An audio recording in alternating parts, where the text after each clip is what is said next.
જય મુરલીધર મિત્રો, જય શ્રી રામ, જય હિન્દ। હું છું લાલો આહિર।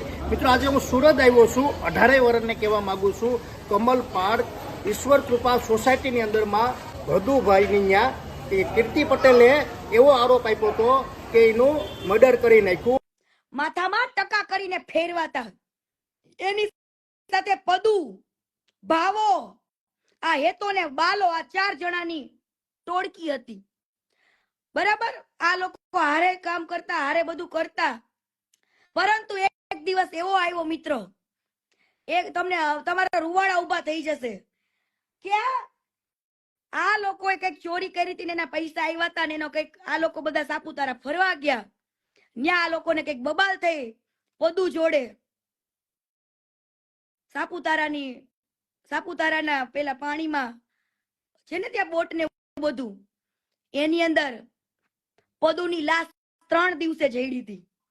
હવે આ લોકો હારે સાપુતારા ગયો તો આ લોકોએ ઈ છોકરા હારે કઈ ખોટું ન કર્યું હોય તો એના મા બાપને આવીને કહેવાય ને, ફોન કરાય ને સાપુતારા માંથી કે ભાઈ પદુ પડી ગયો છે પાણીમાં। હે 3 દિવસ વાત છુપાવી છોકરાના મા બાપ થી। 3 દિવસે લાશ મળી હતી પદુની સાપુતારા માંથી। હે રાતો રાત જાની દાદા આ લોકોને પોલીસ સ્ટેશનમાં પૂલ જાતની ઇન્ક્વાયરી આ તે બધું જ, પણ પદુના બાપાએ કઈ કર્યું નહીં। એ લોકો એવું કીધું અમારે દીકરો જ નથી રહ્યો તો મારે શું કરવાનું, પરંતુ કમલ પાર્કે નો છોડ્યો। કમલ પાર્કના વ્યક્તિઓએ આને લોકોને માર્યા, ધોયા, ટકા કરીને ફેરવા, પોલીસે ફેરવા છો કમલ પાર્કમાં પોલીસ વાળાએ આ લોકોને ટકા કરીને ફેરવા છે, ચોરી કરતા પકડાના હતા। બરાબર, અને આ છોકરો કેવી રીતના મરી ગયો, કોને મારી નાખ્યો, ફરવા તો આ લોકો હારે ગયો તો ફરવા ગયા આપણે હારે કોઈ ભાઈબંધ મિત્ર આવ્યો હોય ફરવા માટે અને આપણે ફરવા ગયા હોય, હે તો આપણી સાથે કદાચ આપણા મિત્રને કઈક થઈ ગયું હોય તો આપણે આપણા ઘરે ફોન ના કરી કે અહીંયા આગળ આવો બનાવ બની ગયો છે, આ વ્યક્તિ આમાં ડૂબી ગયો છે, આવું થઈ ગયું છે, એવો કોલ તો કરીને, પણ 3 દિવસ સુધી છોકરાની લાશ નહોતી મળી, ઈ પદુની લાશ નહોતી મળી। આ હરામીઓએ, આ પાપીઓએ ઈ છોકરા સાથે શું નહીં કર્યું હોય, 3 દિવસ સુધી છુપાવ્યું, પણ 3જા દિવસે તો જયારે લાશ મળી ને ત્યારે એનું મોઢું જોવા લાયક નહોતું રહ્યું, એના મા બાપને છોકરાનું મોઢું જોવા નહોતું રહ્યું જે આવા પાપ કરતા। આજે હું ઓસિંતાનો મિત્રો અહીંયા કમલ પાર્ક ઈશ્વર કૃપા સોસાયટીની અંદર એને ફેમિલી સાથે આજે આપણે વાત કરવાની છે, હું હકીકત છે ને હું આખી કહાની છે ને મિત્રો 18 વર્ષનું જોઈ લઈજો। ચાલો આપણે આખા પરિવાર સાથે તમને હું બતાવું છું ને મિત્રો હજી કહી દઉં કીર્તિ પટેલ કેટલી સાચી છે ને કેટલી ખોટી છે ને એ આમાં ખબર પડી જાય।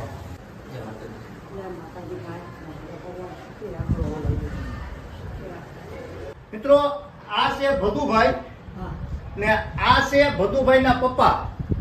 આપણે અત્યારે ભદુભાઈની ફેમિલી સાથે આવ્યા ને આ છે એનો પરિવાર। પેલા આપણે દાદાને કહીએ ભદુભાઈના કાકા, આ છે ભદુભાઈના કાકા, આ ભદુભાઈના કાકા બાપાના ભાઈઓ છે ને આ છે ભદુભાઈના મમ્મી। જય શ્રી કૃષ્ણ, જય માતાજી। તમે ભદુભાઈના શું સાવ છો? ભદુભાઈની બા છો। ભદુભાઈ ઘેરથી રાજી થઈ અને એ બધાને હારે ફરવા ગયો હતો, ખજૂરભાઈ હારે એના ભાઈઓ હારે ફરવા ગયો હતો અને એ ત્યાં પાણીમાં નાહવા પડ્યો અને કચરામાં કે અહીંયા ગારામાં એમાં એ ખૂટી ગયો છે, એમાં એને કોઈની કાંઈ એમને શંકા નથી ને આજે ઉડાડ્યું એ ખોટું ઉડાડ્યું, એનો કોઈ જાતનો દો નથી, એ અમારા સંબંધિત છે। ને ભદુભાઈનો જે થયું ભવિષ્ય એટલે તરત એનો ફોન આવી ગયો અને તરત જ અમારા ઘરના બધા ન્યા પહોંચી ગયા અને પછી એને 5મે દિવસે ભદુભાઈને ઘેરે ગયા। જય માતાજી દાદા। જય માતાજી। દાદા તમને ક્યારે ખબર પડી હતી કે આ બનાવ બન્યો ત્યારે? હવે એ મારે ભદુભાઈ છે ને, હા, એ મારા ભાઈનો દીકરો થાય છે, મારથી મોટા ભાઈ, મારા મોટા ભાઈ પણ ગેરહાજર છે। હા બરોબર। એટલે એ ભાઈ નીતિનભાઈ જે આ ગયા હતા નાવા, એ મારા મામાના છોકરાના છોકરા। હા બરોબર છે। જાની દાદા ને હું સગા મામા ફૂઈના। હા બરોબર। એટલે અમારું ફેમિલી એક હારે જતું હતું, હા, બરોબર। એ બધા નાવા ગયા, એમાં એ ડૂબી ગયો। હા બરોબર। પાણીમાં પડ્યો એટલે તરત નીતિનભાઈનો મારી પર ફોન આવ્યો કે મામા આમ બન્યું છે. અમે સમાચાર મળ્યા અને અહીંથી રવાના થયા સાપુતારા. 2-2.5 કલાક અમે ત્યાં પહોંચી ગયા. પછી ત્યાં બધા એના તરૈયા હતા આજુબાજુના, એ બધા ઢૂંઢતા હતા, ગોતતા હતા. અને જે બેને કીધું છે કે એના પરિવારને ખબર નથી, 3 દિવસે ખબર પડી. અમને બન્યા પછી અડધો કલાકમાં અમને મેસેજ આવી ગયો અને અમે 2-2.5 કલાકે અહીંયા પહોંચી ગયા. 4 દિવસ અમે ત્યાં આવ્યા. 5મે દિવસે ઓટોમેટિક લાશ બહાર નીકળી અને અમે ઘરે લઈને આવ્યા. પછી એનો રિપોર્ટ આવ્યો, ઓટોમેટિક પર આવ્યું. પાણી ડૂબી પાણી પીને ઓફ થઈ ગયો. એમાં કોઈ જાતનું શક નથી, કોઈ કાંઈ કર્યું નથી, કોઈ કાંઈ માગતા નતા. ને આ પરિવાર છે ને મારા મામાના દીકરાના દીકરા છે અને આજની તારીખમાં અમે એક ભાણામાં ખાઈએ છીએ ને અમારે સંબંધ છે. એટલે આ વાત જે વિડીયો ફરે છે એ તદ્દન ખોટી છે. હું એનો કાકો છું અને પરિવારમાં છું હું. અને આ મારા ભાભી કે મારા મોટા બા છે, મારા છોકરા મોટા ભાગે, તમે મોટા ભાગે, આ બધું ભાઈ બા છે. એટલે આ વાત તદ્દન ખોટી છે અને તરત અમે ત્યાં પહોંચી ગયા હતા. જય માતાજી. આ કીર્તિબેન પટેલ જે પદુભાઈ કહી છે એ વાત ખોટી છે. એનું નામ પદુ નહીં પણ એનું નામ ભદુભાઈ છે અને સાચું નામ છે જયેશભાઈ દવે. અને એ એમ કહે છે કે એક્સપાયર થઈ ગયા ભદુભાઈ ત્યારે એના પરિવારને 3 દિવસે જાણ કરી એના મમ્મી પપ્પાને. એ વાત તદ્દન ખોટી છે. કેમ કે મારા ભદુભાઈ એક્સપાયર થઈ ગયા 2006ની સાલમાં અને એમના પપ્પા એટલે મારા મોટા પપ્પા 1991ની સાલમાં એક્સપાયર થઈ ગયા છે.